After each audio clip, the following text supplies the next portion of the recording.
God's sake, Elena! It's just a dress. You've got a wardrobe full of them.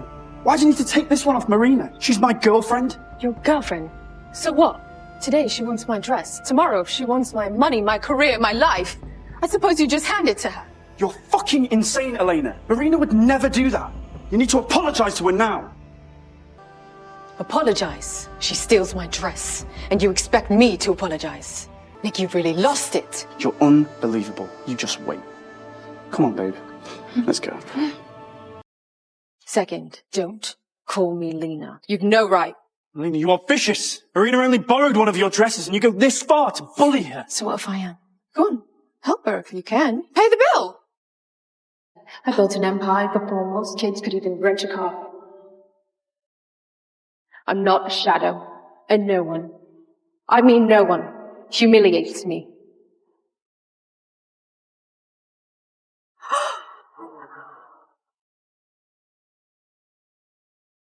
Good evening, Miss Wilson. Hello, Miss Wilson. Good evening, everyone. She's incredible. Damien's lucky to have her. Yeah, but where's Damien? Ethan Rose, VP of Sterling & Co. Fine Jewelry and Accessories, here to congratulate Miss Elena Wilson on her engagement. Miss Elena Wilson, mwah, mwah. Gentlemen, Miss Wilson, I have for you the finest collection of diamonds flown in from Paris, each one worth millions, all for your selection. Oh, Ethan, there must be some mistake. I haven't ordered any of this. Mistake? If not from you, then from who? For me. But of course, Mr. Wilson has ordered an engagement present for his lovely sister. How thoughtful of you. Who said that for my sister? Everyone? Meet my fiancé, Marina. The jewelry set's for her. To prove how much I love her. What the hell? This is Elena's engagement party. Yeah, and he shows up flaunting a side piece? Ballsy as hell. But of course, sir. Which set would you like? Which set? I'll take all of them. All of them? Sir, that's worth over 200 million pounds. We don't do refunds. We can't do exchanges. Are you absolutely certain? Cut the crap! Charge it. Marina deserves the best. She's perfect. Oh, darling. Oh, Elena. I'm sorry, did I steal your spotlight? This sort of attention, please. As if I care. Oh, come on. We all know this is your big night. You can cry if you want, I'll understand. Actually, honestly, that might spoil my mood. Marina, you're so generous. Not like this evil bitch sat on a pile of rotten cash. Rotten cash, yeah? Mr. Wilson, your payment is ready. Come on. Swipe it.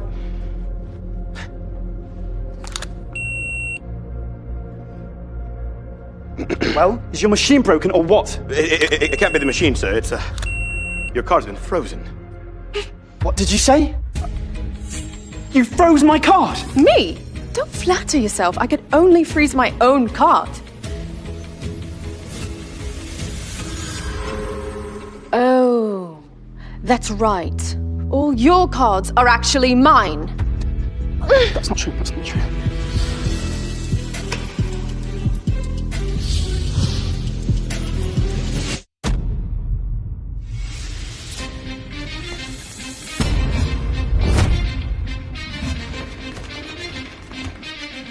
$200 million. You can afford that if you sold yourself 10 times over. Go and cry. Don't worry. Totally get it. Lena, it was a misunderstanding. I didn't mean anything by it. First, I know exactly who you are. Drop the act. Second, don't call me Lena. You've no right. Lena, you are vicious. Marina only borrowed one of your dresses and you go this far to bully her. So what if I am? Go on. Help her if you can. Pay the bill. Have you got no money? Elena, you... What's going on? Damien! Miss Wilson was... What about her? Elena! Marina's like a sister to me, and you're bullying her over a dress. Apologise. Now. Under what authority are you giving me orders? I am your fiancé, your future husband. Wait, did he just defend Marina? He's siding with her against his own fiancé. Has he lost his mind? Oh, you do remember. For a moment, I thought you were Marina's fiancé. Don't twist things. She's just a friend. All right, your heart is filthy. A friend. No, he's not your nephew. He's my son with your husband. Just a friend. Do you fuck your friend? Do you fuck your friend? Shut up! Shut up! Marina is an innocent young girl. I care for her. So what? Don't twist it into something filthy. Last time, I was dumb enough to believe them. If I fall for it again, I'll be the biggest fool alive. In your hearts, you all know the truth. It isn't true. It isn't true, Nick. Nick, you have to believe me. Me and Damien are just friends. Okay? Yeah. I do believe you, I do. Nick, you're pathetic! Elena, stop spouting nonsense! It's like you want me to admit that I've been with Marina. I don't think you even want this engagement, do you? There it is, Damien. You thought I'd never leave, because I once fought for this marriage. Listen, if you do not apologise to Marina, I won't marry you. And if you don't apologise to me, you're not my sister anymore. Oh, Elena. When are you going to realise that men don't like tough women? I mean, look at me. Damien and Nick adore me. If you want any happiness in life, you're really going to have to learn to bow your head. You are serious? Yes, we are. So apologise. Stop being so stubborn. Say sorry, and Marina will surely forgive you.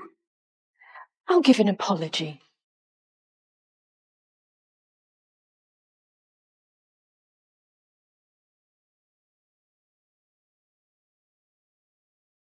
Good evening, everyone.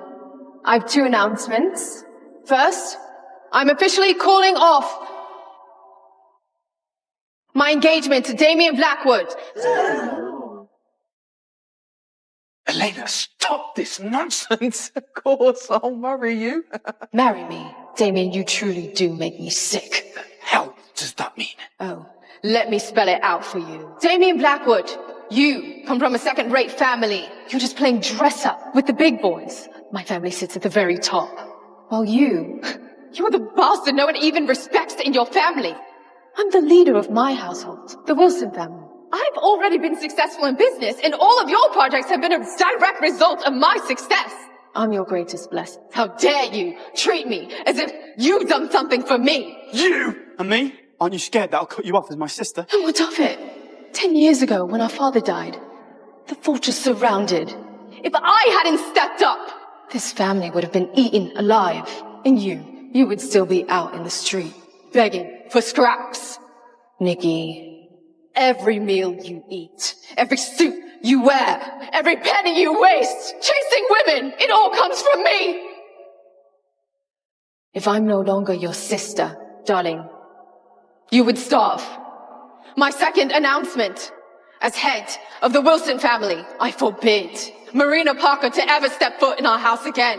And anyone who disobeys will be cast out immediately. Sorry, darling.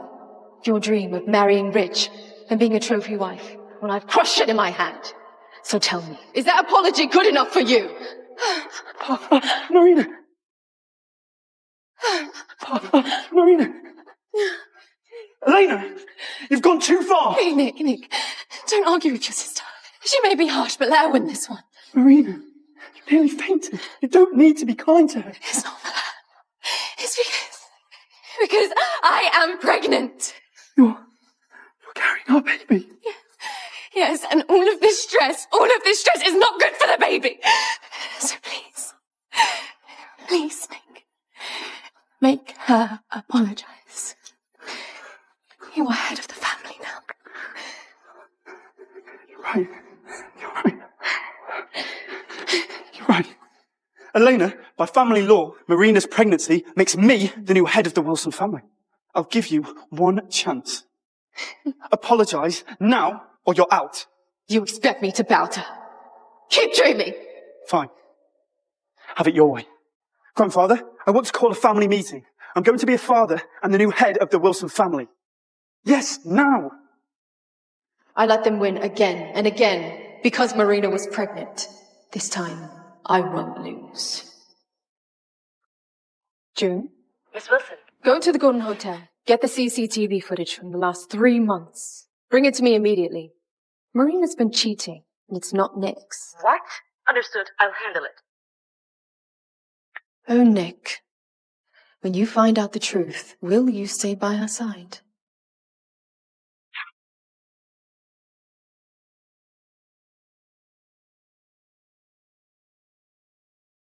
Grandfather? That's her. Yes? This is my fiancé. Please hold out your arm.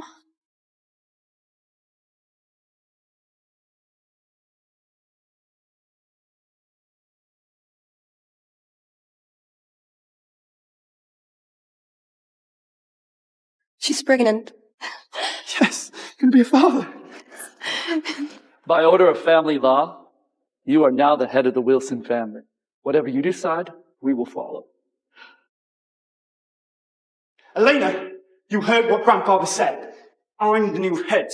So apologise now, or I'll kick you out of this family. Yes, she's pregnant. But Nick, are you sure the baby's yours?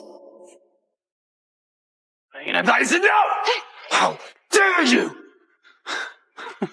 Marina and Nick are engaged. Obviously, the baby's his. What do you even mean? I can't do this anymore. Look, I could take it when she was abusing me, but to say that I'm lying about our child. No. I need her to apologise. On her knees. Apologise, fine. Yes. But on her knees? You are the head of this family. If you can't look after us, then why should I even have this baby? No, I will not bring my baby up suffering the way that I did. If you can't look after us, then I'm not going to have it. I will get rid of it. Get rid of it! Stop! Marina, you're going to hurt our baby!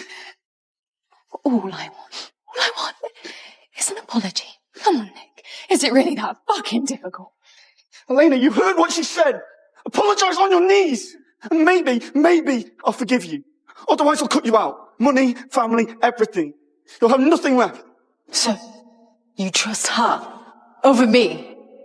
Of course I do. Nothing could come between me and Marina. Apologise or walk away from this family forever. Never. Especially not to this filthy skunk. Fine. Have it your way. Grandfather! She needs to face the family punishment.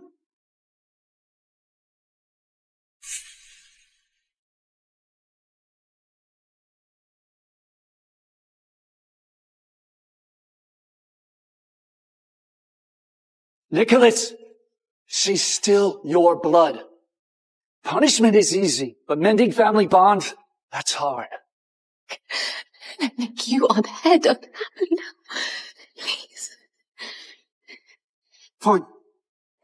I'll do it myself. Last chance. Don't make me do this. I already know how this ends. But tell me, Nick, are you really going to beat your own sister for her? Elena, you brought this on yourself. Nicholas, do you realize what you've done? I didn't do anything. They insulted my sister first. Still stubborn, huh? Then take your punishment. Elena, I swear when I grow up, I'll protect you. No one will ever hurt you again. That family law you're swinging around. It doesn't scare me anymore. But if this is what it takes to open my eyes, then fine. Go on, Nick. If 23 years of sibling bond is worth it to you, go on. Strike me down! Strike me down! Nick! The baby! He knows his mummy's hurting. Please. Elena! You made me do this!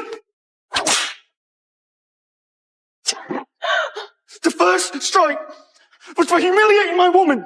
Mr. Wilson, he really went through with it. Miss Wilson's the one who raised him as a child. The strike must be tearing her heart apart. Well done. You've just broken 23 years of sibling bond. I want to see just how ruthless you can be with me. Are you going to apologize? Or are you not? Say it again. She doesn't deserve it!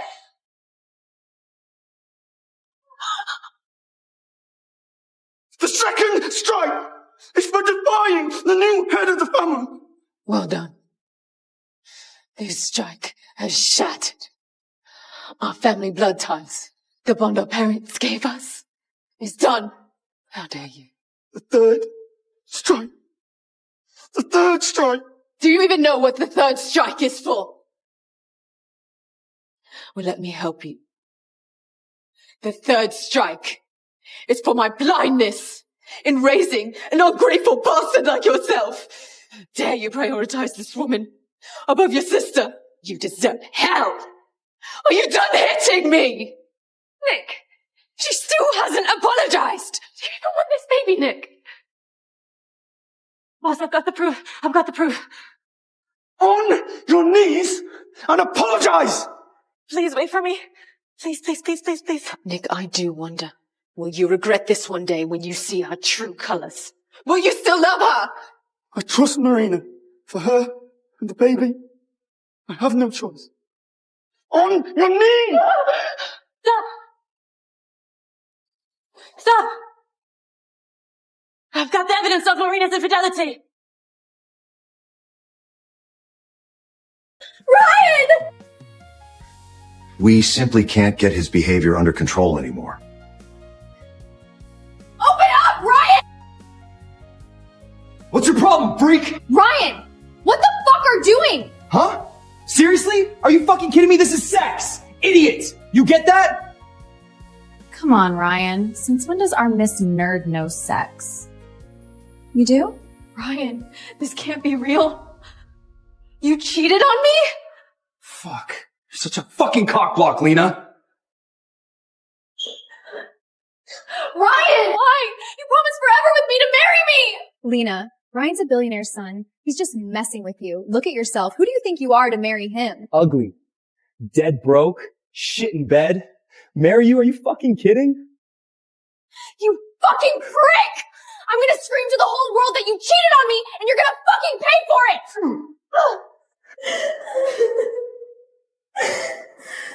You got proof? Even if you blab, my dad'll always cover my ass. Good luck, bitch.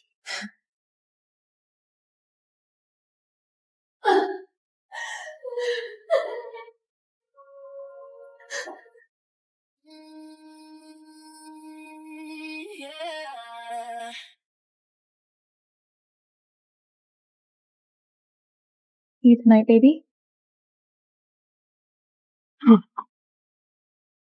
Dad! Ryan, I told you to follow my orders. Did you comply? Dad, what's wrong? Did I do something? One final warning.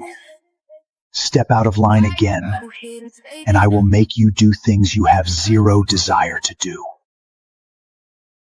Who the hell wants to fuck me tonight? Hey there, sexy. How about me? I'll take real good care of you. First time's supposed to be special, right? Shit in bed? Sorry, my friend's calling me. I need to go.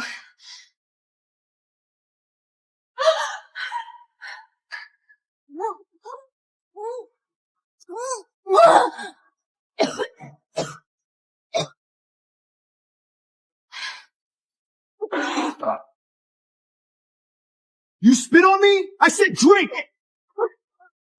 Marry you? Are you fucking kidding?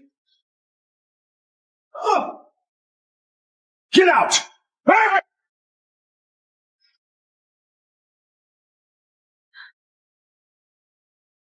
Kid, don't let others' insults make you quit on yourself.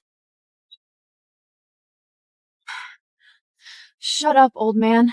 Don't call me kid just because you've got more years on you. Listen up. I want a daddy, not some priss who's gonna lecture me on shit. What I want is a daddy who'll fuck me rough.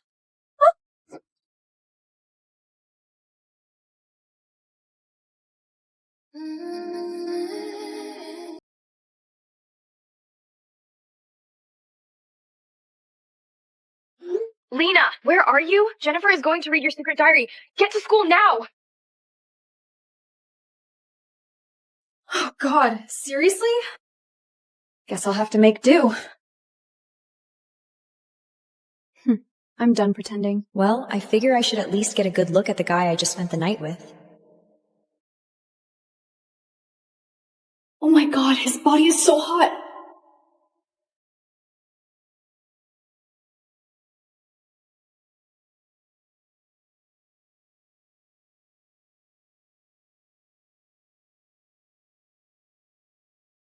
Get me a philosophy professor post at my son's school. I need to properly discipline my son and one other kid. What the hell are you all doing? Y'all think she's some shy little nerd? Please. Girl's probably horny 24/7 thinking about dudes. Please. I swear, I won't say a word about any of you. Not a single bad thing. I'm still a virgin, but I keep dreaming about Ryan taking me to his dad's lake house, tearing off my panties, and then he— Ryan, go make that book Herb's fantasy come true!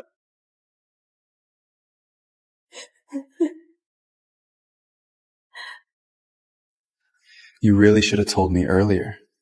So how was tonight for you? You sleep with someone? Last night? Yeah, I slept with someone else. And guess what? He's 100 times hotter than you, you cheating, premature little bastard. I bet your skills in bed are just like your loyalty. They both expire in under 2 seconds. Is that why you keep hopping from woman to woman? So you can run away before they realize you're just a two-pump chop? Slut? You want to talk about skills?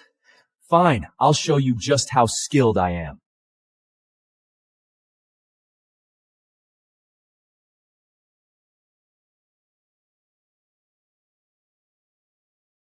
Why is he here? What is he doing here? Oh god, did he come for me? Now everyone knows I slept with some older guy. Who the hell are you? Are you the sugar daddy Lena's been sleeping with?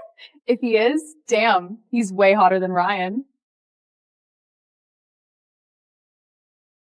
Ryan, didn't your dad help run this school? Tell him to kick that old creep out.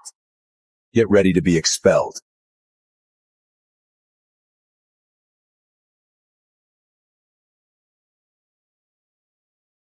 I'm your new visiting professor for the business school.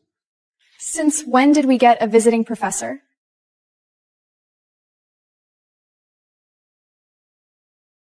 No bullying in my class. All of you 1,000-word self-critication starts now. Ryan, that's your dad. Help us. Dude, 1,000 words? No way we can do this. But Dad... Problem, Mr. Cole? No, sir. Cut the crap. Just write it.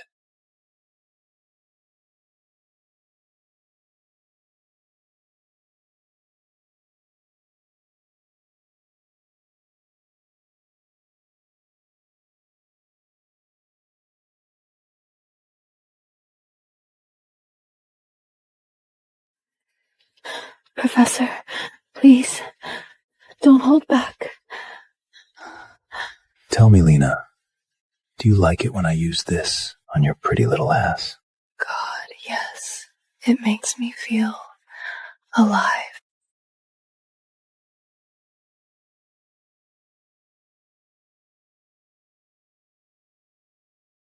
Come, office, now. Huh? I just...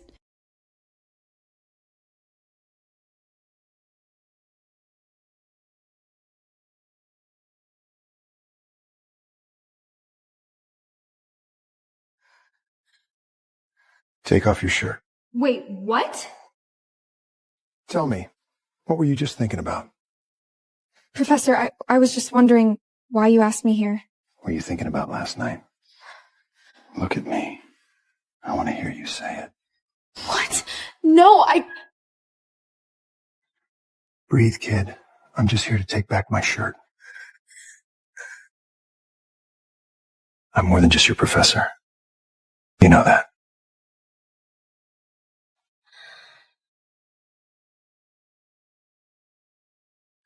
Lena, I know you like something special. But you're mine. Only I get to spank that pretty ass of yours. Everyone else who hurts you, you fight back.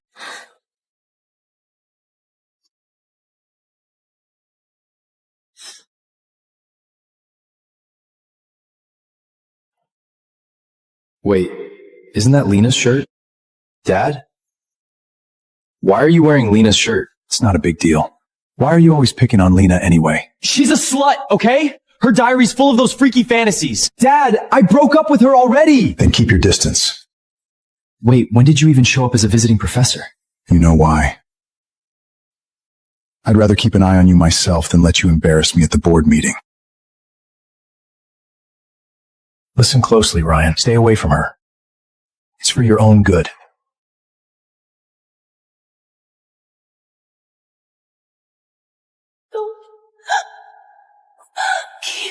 Keep going. Please, don't hold back. Lena, what are you even thinking? He's 20 years older, and you're a professor. But I don't hate it. Oh, that's great. Aw, heard poor baby got dumped by Ryan. Now you don't even have a roof over your head, huh? Yeah, and you're an orphan too. Must be so hard, having no one at all. However will you manage? No point getting worked up. Professor, what? This is the girls' bathroom. What are you doing here? You need a place to stay. How would you even know that? You're already on the news. Someone snaps you dragging your suitcase into the ladies' room.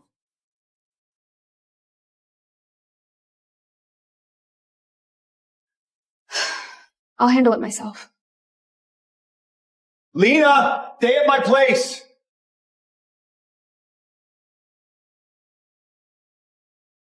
A visiting professor lives like this? So, are your wife and kid living here too? Relax. You're not a homewrecker. My ex-wife passed away, and my son doesn't live here.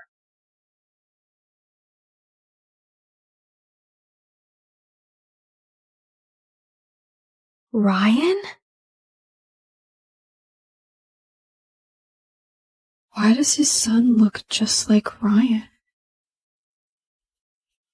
Pick any room you like. I'm gonna go change. Your scent from last night's still all over me. It's a little hard to focus. Last night's smell?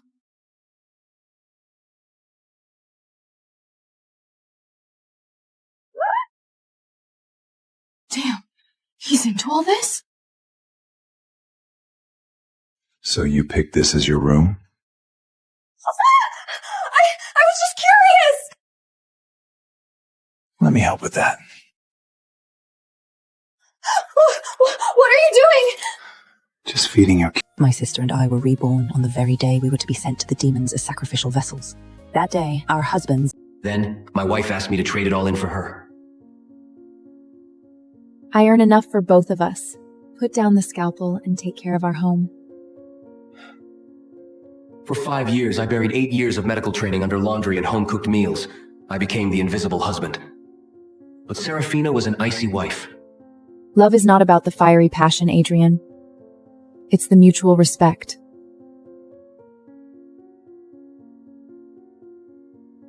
For 5 years, she was a statue in my bed, a ghost in my arms. For 5 years, same position, same stoic reaction like she wasn't here. But on our 5th anniversary, the icy Serafina finally showed some heat, just not for me.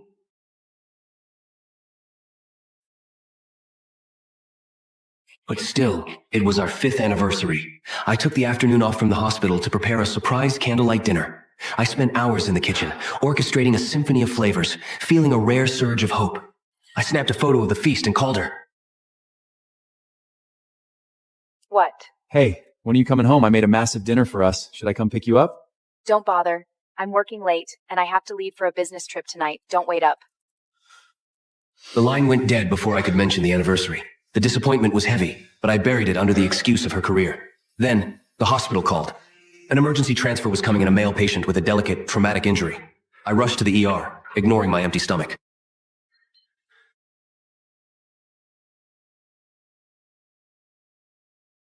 I spent 5 grueling hours in the operating theater, meticulously saving the patient's dignity. By 1 a.m., I was exhausted. As I stepped into the lobby, a nurse called out to the waiting area.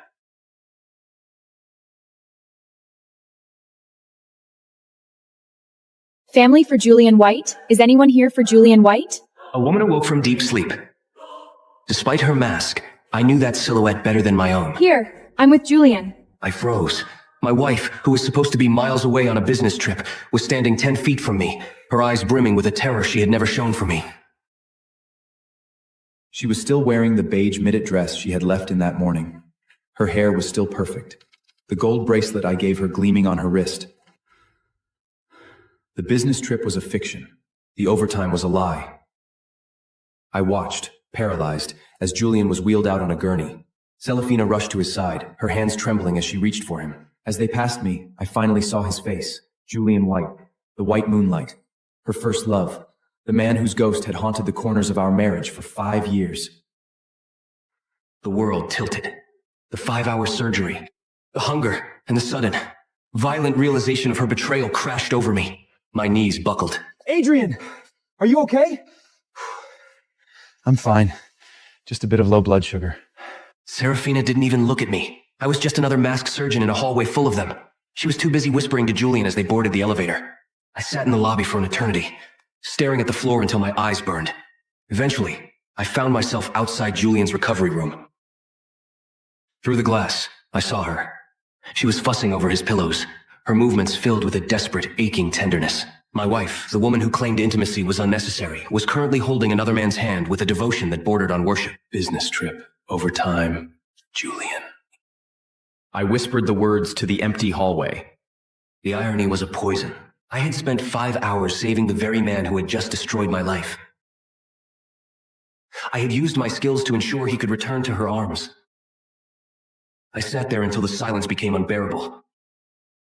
Realizing that for 5 years, I hadn't been a husband, I had been a placeholder.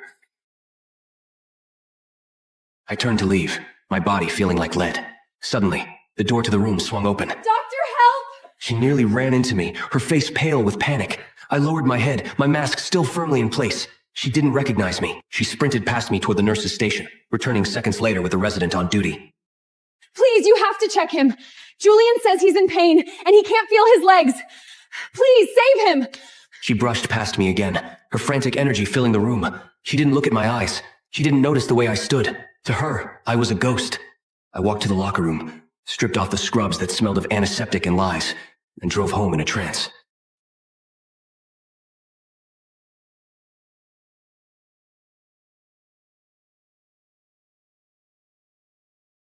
The house was a tomb.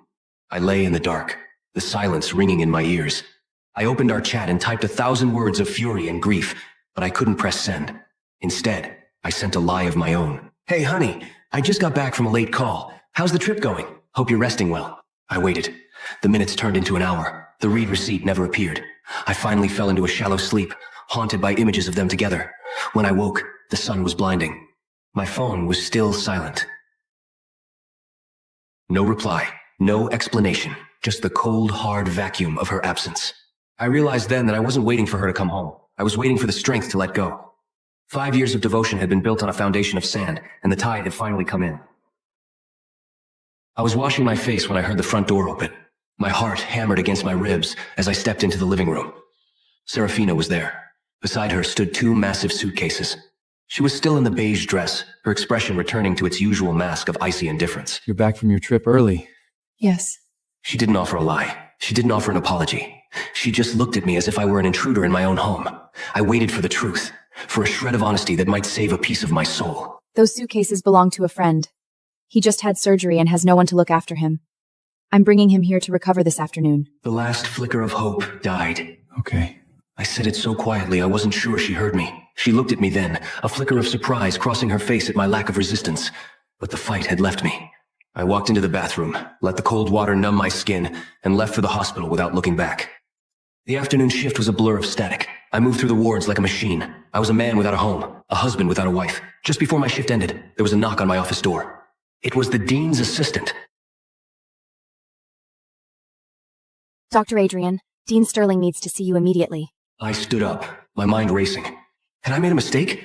Had she complained about me? I walked to the dean's office, feeling like a condemned man. Dean Sterling was staring at a news report. His face was a map of grim lines. I sat. He turned off the monitor and leaned forward. Have you seen the news? The chemical plant explosion in the North District? No, I've been busy. It's a catastrophe.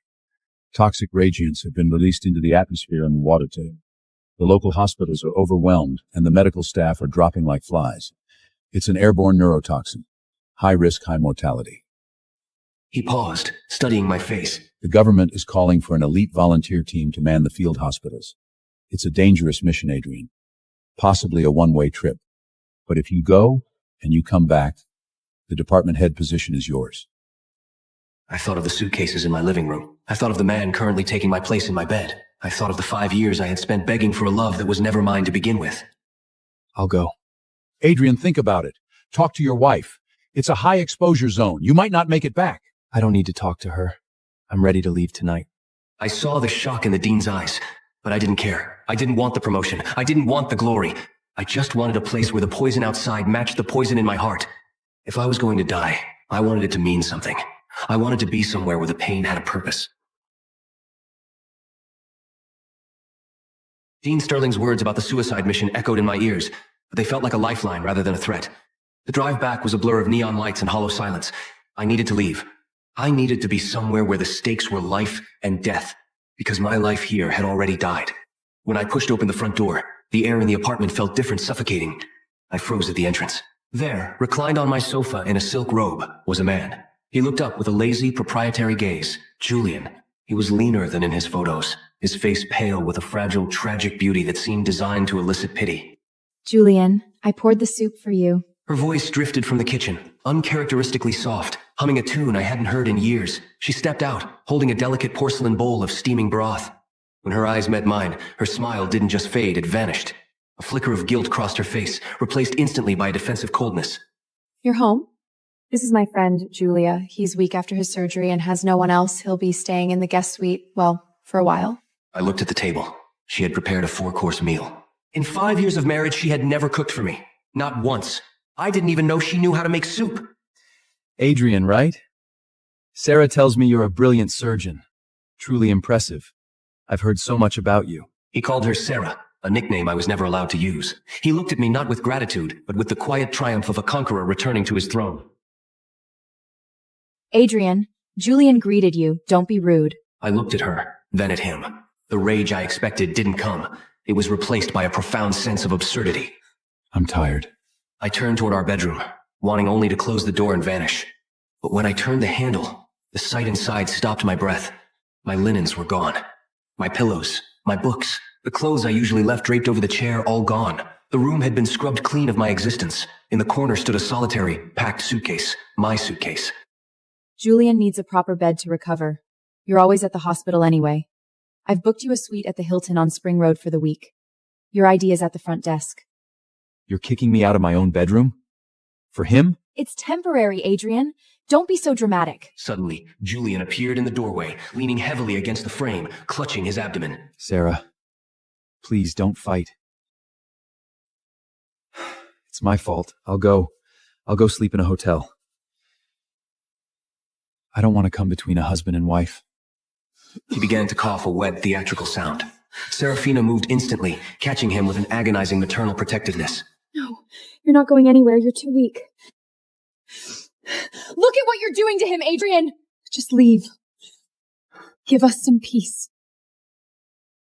The night air was biting as I rolled my suitcase through the lobby of the Hilton. The receptionist handed me my ID with a look of pity I couldn't stand. I sat on the edge of the king-size bed, staring at the sterile walls.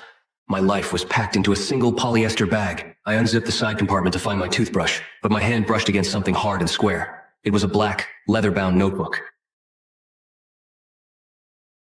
I frowned. It wasn't my medical log.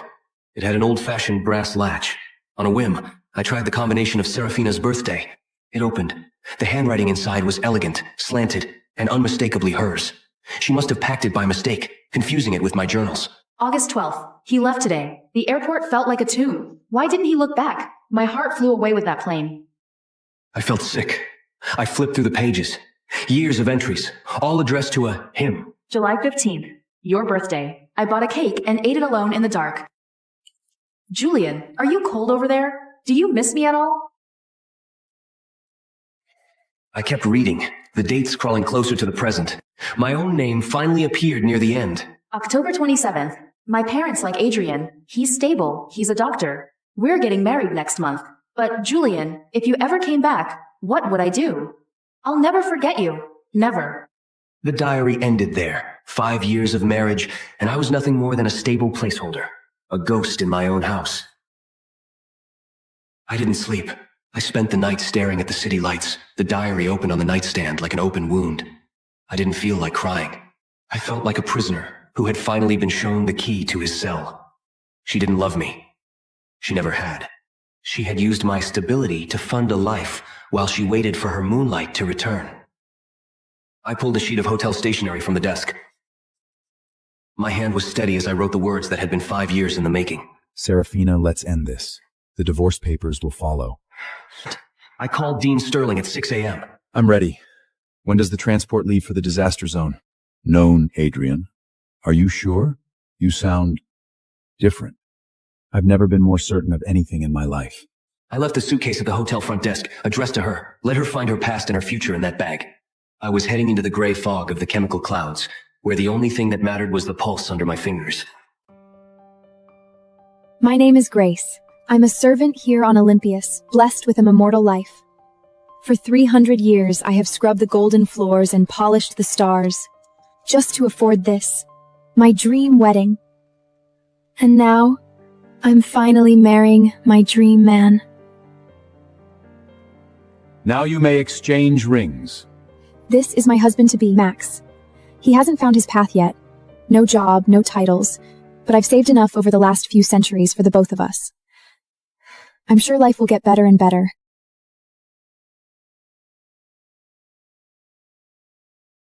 Wait, Max. This looks very expensive. How could you afford this? You've been jobless for the past 2 years. Because he doesn't need a job.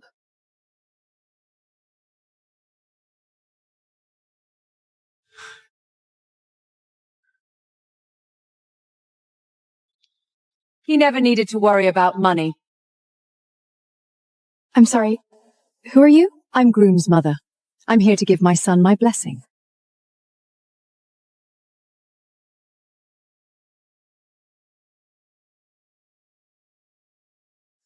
Is she really? Yes, she's my mother, your future mother-in-law. Your mom is crashing my wedding in a wedding dress? Oh, my stupid, innocent child. I'll do more than crashing your wedding.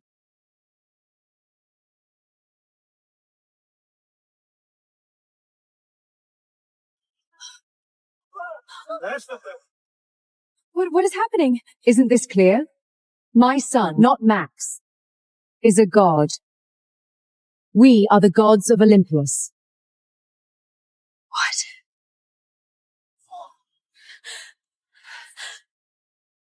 This wedding is miserable. Come on. I thought it's a party.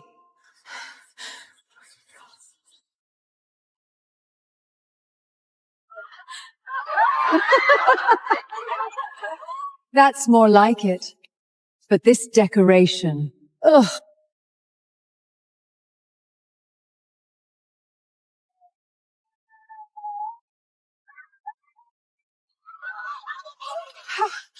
How is any of this possible? Be grateful, Grace. You're marrying a god. No, stop! Please! I worked 60 years and paid 200 coppin for that table. Don't destroy it! Oh, you mortals. You're marrying the god of the great wild, and you're weeping over a cheap, ugly slab of stone.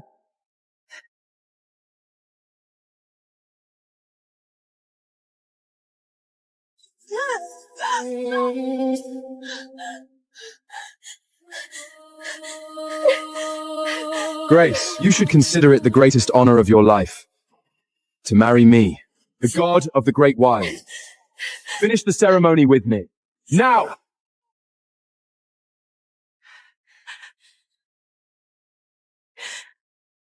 After you lied to me for 100 years. No. No, I don't even know who you are anymore. No one has looked twice at my son for thousands of years. This stupid little girl is our only chance. I have to get her to bind herself to him, so the other gods finally stop laughing at us. I see. You're bargaining with me. What do you want? More money? More copper?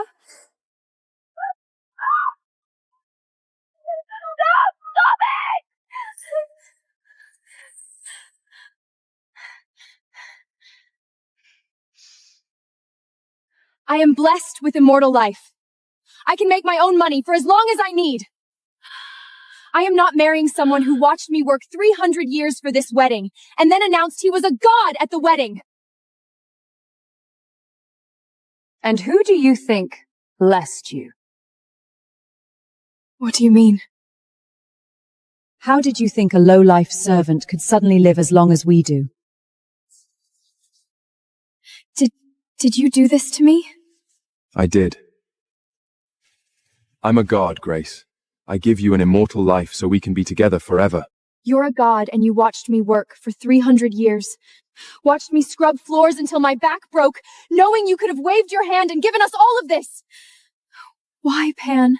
Why didn't you help me? Don't make a big deal out of this. It was all a test. A test? Yes, my mother's idea. We had to prove your heart was pure before you could join our bloodline. And you think a pure-hearted mortal would marry a liar god like you? Enough! If you're so ungrateful for the divine gift we bestowed upon you, perhaps you should return it.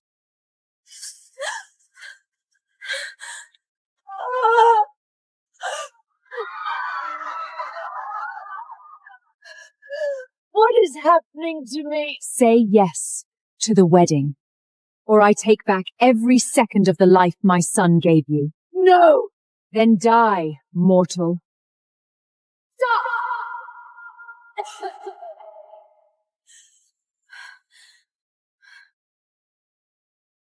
No one hurt Grace on my watch. A mere priestess shouldn't have power like that. Who are you?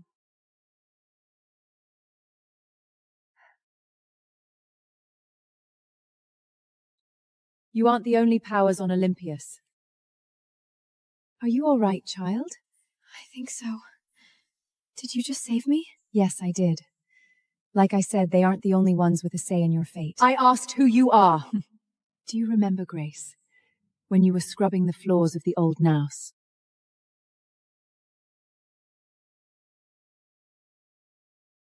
Stop fubbling with that old stone. Nobody cares about that relic. Get the floor clean or you'll work through the night. Yes, sir. For ages, you were the only one who stopped and cared enough to wipe the dust from my face. So, my sweet child, you are under my protection now, and I will make every one of your dreams come true. A forgotten idol, a relic no one cares about. Get lost, old woman, before we crush you into the dirt where you belong. I'd like to see you try.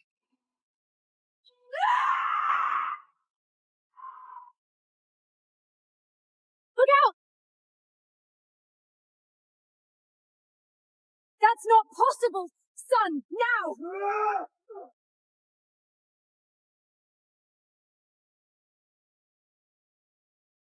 Please stop! I worked very hard for this. I spent 3 centuries of wages for my dream wedding. I can't afford to pay for the damages. Do not fret, my child. You are under my protection. Your wedding will not be ruined today.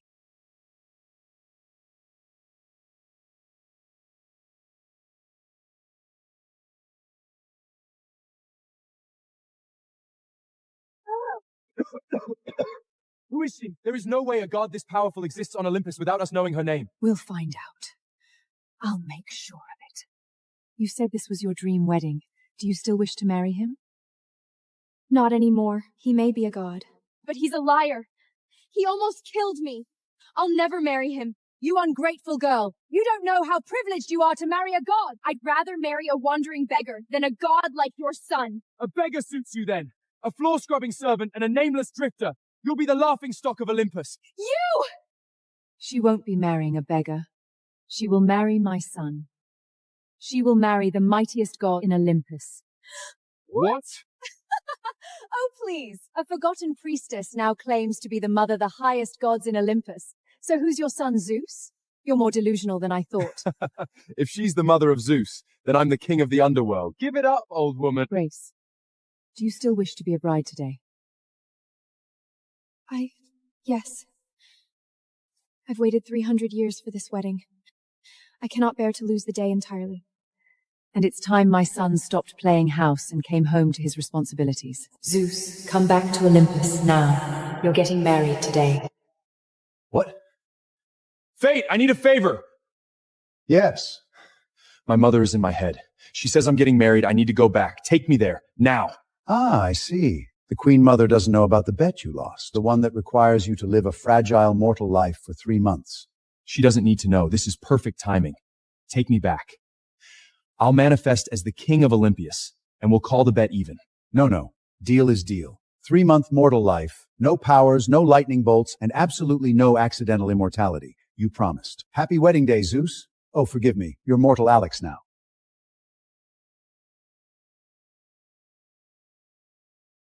Hi, Mom. I'm back. That's your son. The mightiest gods in Olympian, in a cheap mortal suit. This is better than a comedy at the Dionysia.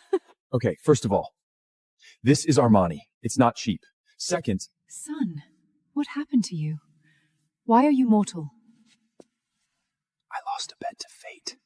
I have to live out a 3-month murnal without using my spark. You stupid, arrogant brat. I see. You, a nameless god no one cares about, seduced some mortal and gave birth to this office clerk. Watch your mouth when you talk to my mother.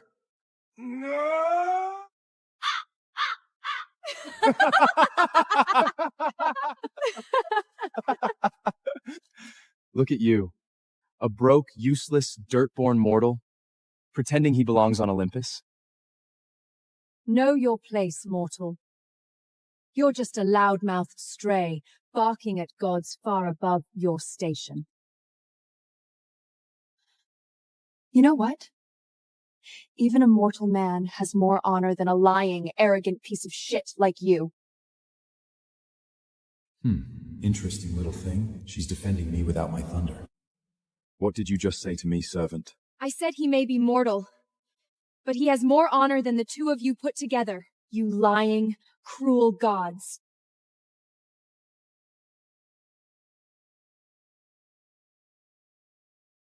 Don't you dare. No one would choose a mortal over a god like me, unless she were a complete idiot. That stupid maid has to marry my son. Otherwise the gods will never stop laughing at us. Fine, you stupid servant. If you marry my son now, I may still be generous enough to forgive you. After you lied to me, destroyed the wedding I spent 300 years working for, and tried to kill me, the last thing I will ever do is marry some god like you! Would you marry me?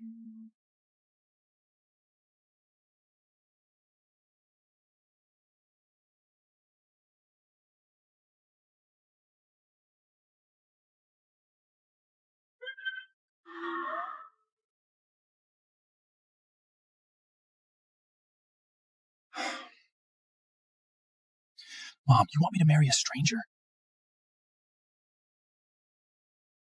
She's not even a goddess. Grace may be not a goddess, but her heart is the most pure than I've ever seen. She is the only bride I will accept as my daughter-in-law. Mom! Marry Grace now. I will grant you my power, so you may keep your place on Olympus. You can do this? Of course. But if you drive my daughter-in-law away, crawl right back down to the mortal world. Deal. Let me meet my bride.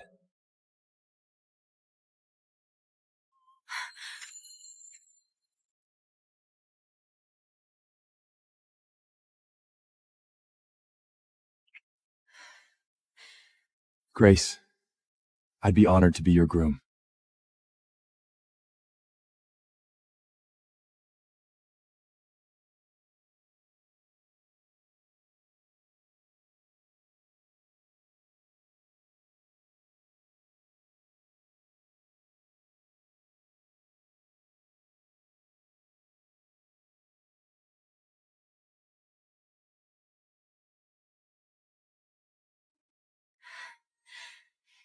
My children. Now place the rings on each other. Before the sacred witness of Olympius, and under the blessing of the divine marriage bond, you are husband and wife.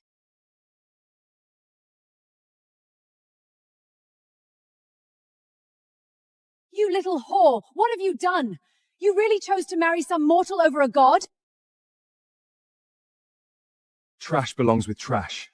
A lowly servant and a lowly mortal. Perfect match! Let's go.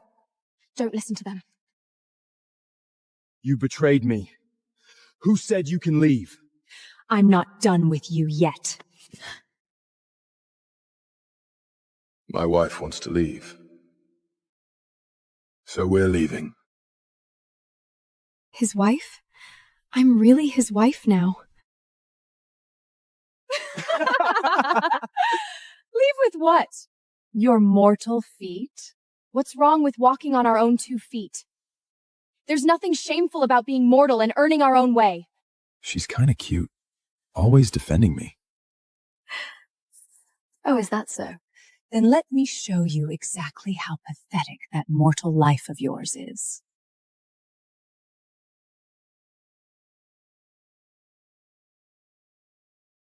How magnificent!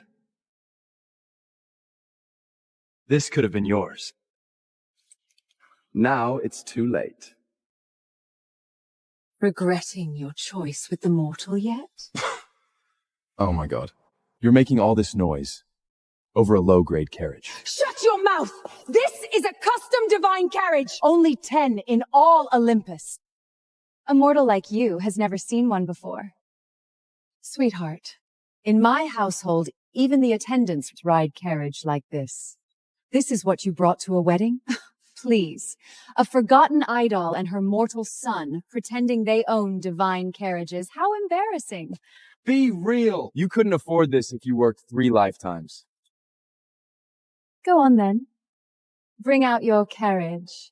Let's see what the mortal prince actually drives. Fine. Let us compare our chariots and see whose path is paved in lightning.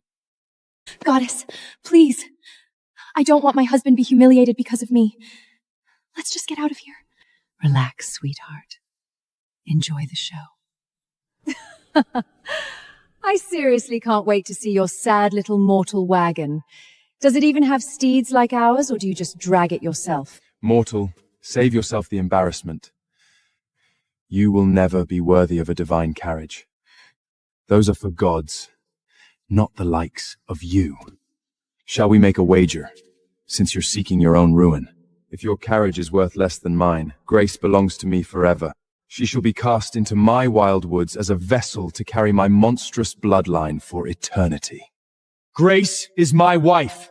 She's not a trophy to be traded. Ah, you're scared you'll lose your little mortal prize. If I win, you'll be cast down to the lowest rank among all gods. You will become the laughingstock of Olympus, a stain upon the divine. Not enough. If my son wins, your mother strip off that wedding dress right here and crawl back to your garden on all 4s. Deal. Let's see what your pathetic mortal son can even summon from the dust. The Aetherius, my sovereign chariot, hear the soul of your master Zeus. Bring forth the Aetherius steeds, now. Goddess, I can work another 300 years and pay it all back. We don't have to do this. Please. I don't want my husband to lose because of me. Don't worry, child. In a few seconds, Pan and Dryoba's arrogance will pay off every debt you have.